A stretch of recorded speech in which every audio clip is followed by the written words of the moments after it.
నమస్కారం. నా పేరు శ్రీరామ్ శర్మ. గౌరవ సుప్రీంకోర్టు ఇద్దరు జడ్జిల ధర్మాసనం justice BR Gavai, justice Sandeep Mehta Madhya Pradesh ప్రభుత్వము తామిచ్చిన ఆదేశాలని అమలు చేయలేదని సంబంధిత ఆఫీసరు 10 లక్షల రూపాయలు నష్టపరిహారం చెల్లించాలి అని చెప్పేసి ఆదేశాలు ఇవ్వడం జరిగింది. వివరాల్లోకి వెళ్తే ఒక వ్యక్తి సుప్రీంకోర్టులో రిట్ పిటిషన్ ఫైల్ చేశాడు తమ ఉద్యోగం పోయిందని. ఇద్దరు జడ్జి ధర్మాసనము ఆ రిట్ పిటిషన్ విని ఆదేశాలు ఇచ్చింది ఇతనికి తిరిగి ఉద్యోగం ఇవ్వమని. ఇట్లా జడ్జిమెంట్ ఇచ్చినా కూడా మధ్యప్రదేశ్ ప్రభుత్వము ఇది అమలుపరచలేదు. అమలుపరచకపోతే contempt of court petition file చేశాడు.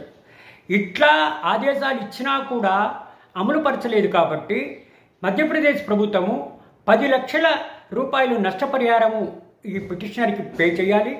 ఈ 10 లక్షల రూపాయలు ఎవరైతే అమలు పరచడానికి ముందుకు రాలేదో దీని బాధ్యులు ఎవరైతే ఆఫీసర్ ఉన్నారో అతని దగ్గర నుంచి కలెక్ట్ చేయాలి అని చెప్పేసి ఈ విధమైన ఆదేశాలు ఇవ్వడం జరిగింది.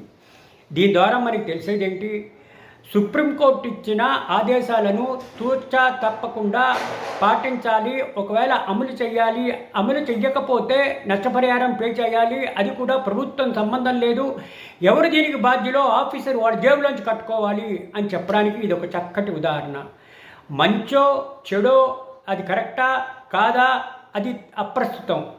ఒకవేళ సుప్రీంకోర్టు ఏదైనా ఆదేశాలు తీర్పులు ఇస్తే తూచా తప్పకుండా అమలుపరచాలి, లేకపోతే పర్యవసానాలు ఇదే విధంగా ఉంటాయి, జేబులోంచి కట్టుకోవాలి. దీంట్లో కేవలం నష్టపరిహారం చెల్లించమననే ఉంది.